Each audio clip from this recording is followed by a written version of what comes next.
யெசுவாவின் மணவாட்டி சபை வழங்கும் வாழ்வின் வழி ஆகஸ்ட் மாத மடல் 2024. அற்புதர்.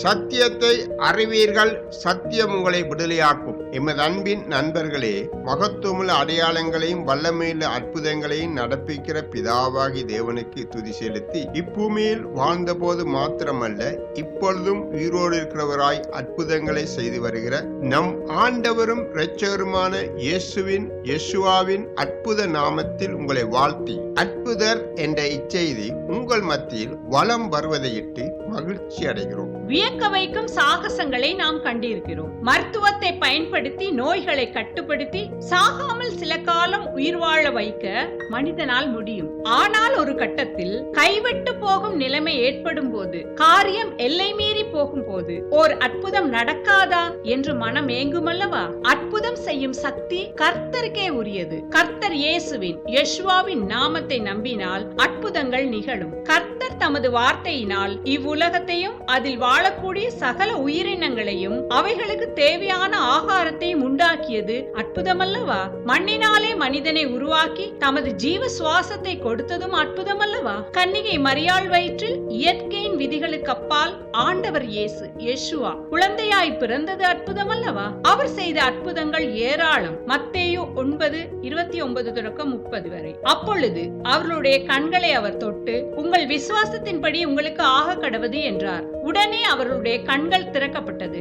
எனவே குருடர்கள் கண்களை திறக்க, ஊமையர்கள் பேச, செவிடர்கள் கேட்க, முடவர்கள் நடக்க, பிசாசின் பிடியில் சிக்குண்டு அலைக்கழிக்கப்பட்டவர்கள் விடுதலை அடைந்து குணம் பெற, மரித்தவர்கள் உயிரோடு எழும்ப, தீராத நோய்கள் தீர்க்கப்பட, இப்படியாக அவர் இப்பூமியில் வாழ்ந்த போது அவர் செய்த அற்புதங்களை சொன்னால் காலம் போதாது. ஏறக்குறைய 37 அற்புதங்கள் மாத்திரம் 4 சுவிசேஷ புத்தகங்களிலும் பதிவு செய்யப்பட்டுள்ளன.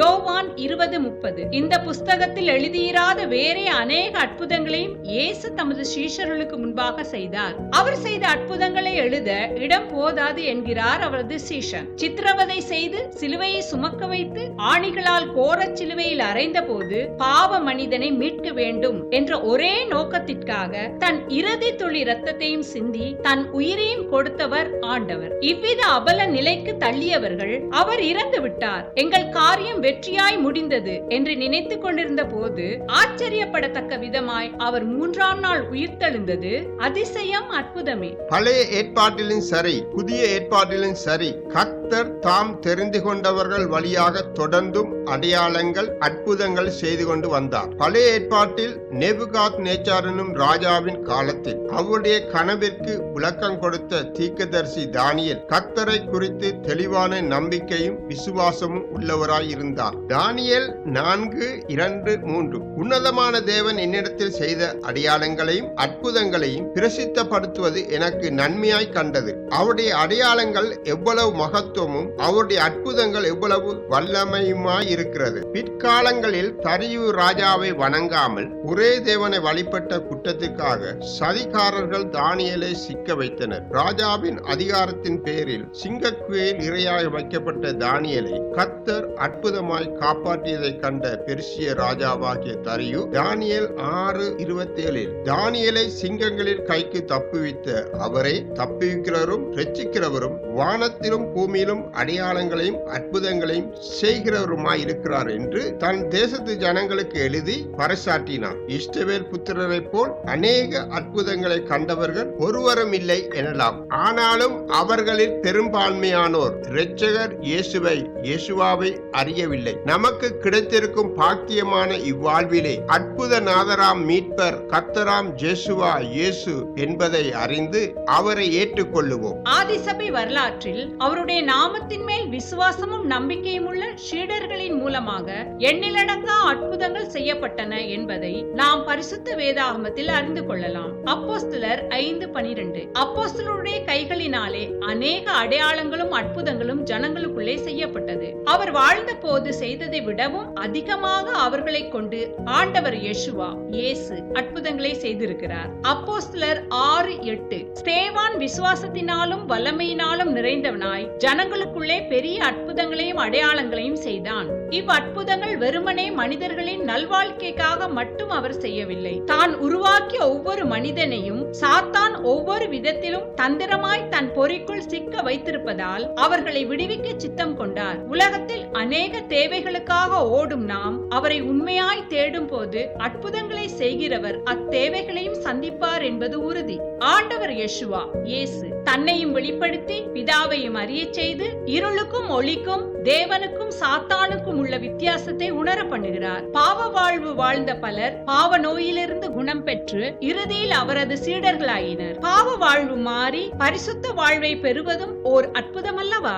யோவான் 2:23. பஸ்கா பண்டிகையிலே அவர் எருசலேமில் இருக்கையில் அவர் செய்த அற்புதங்களை அநேகர் கண்டு அவருடைய நாமத்தில் விசுவாசம் வைத்தார்கள். அவரது போதனைகளை ஏற்றுக்கொண்டு அவர் காட்டிக் கொடுத்த வழிகளை கைக்கொண்டு வாழும் போது நித்திய வாழ்வு என்னும் மகத்துவமான அற்புத பரிசு நமக்காக காத்து கொண்டிருக்கிறது என்று உங்களுக்கு தெரியுமா?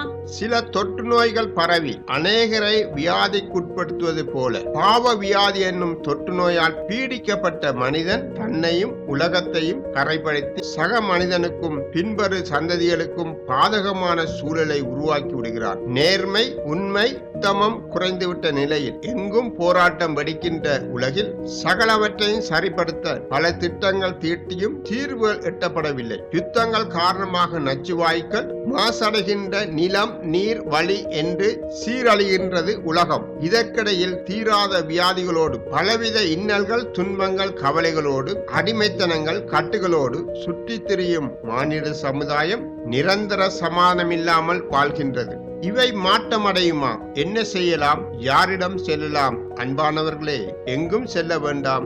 நீங்கள் இருக்கும் வண்ணமாகவே அற்புதநாதரை அழையுங்கள். தீத்து 2:14. அவர் நம்மை சகல அக்கிரமங்கள் நின்று மீட்டுக்கொண்டு தமக்குரிய சொந்த ஜனங்களாகவும் நற்கிரியலை செய்ய பக்தி வைராக்கியம் உள்ளவர்களாகவும் நம்மை சுத்திகரிக்கும்படி நமக்காக தம்மை தாமே ஒப்பு கொடுத்தார். அவரை விசுவாசித்தவர்கள் வழியாக அவருடைய நாமத்தினாலே அற்புதங்கள் நடந்தன, இன்றும் நடக்கின்றன. அற்புதங்களை பெற்றுக் கொள்வதற்காக மட்டுமல்ல, நம்மை சுத்திகரித்து பரிசுத்தமாக்கும்படிக்கு அவரிடம் நம்மை ஒப்பு கொடுப்போம். அவருடைய 2ஆம் வருகை மிக சமீபம். அதற்கு முன் வானத்திலும் பூமியுள்ள சகலமும் அசைக்கப்படும் காலம் இப்பொழுது ஆரம்பித்து விட்டது. இன்னும் அநேகம் நிகழவுள்ளன என பரிசுத்த வேதம் தெரிவிக்கின்றது. அற்புதமாய் இவைகளுக்கு தப்பித்துக் கொள்ள ஆண்டவரின் வார்த்தைகள் நமக்கு உதவியாயிருக்கும். நண்பர்களே, உங்களை எங்கள் ஜெபங்களில் எப்போதும் நினைக்கிறோம். மீண்டும் சந்திப்போம். இப்படிக்கு அன்புடன் ஜெசுவாவின் மனவாட்டி சபை.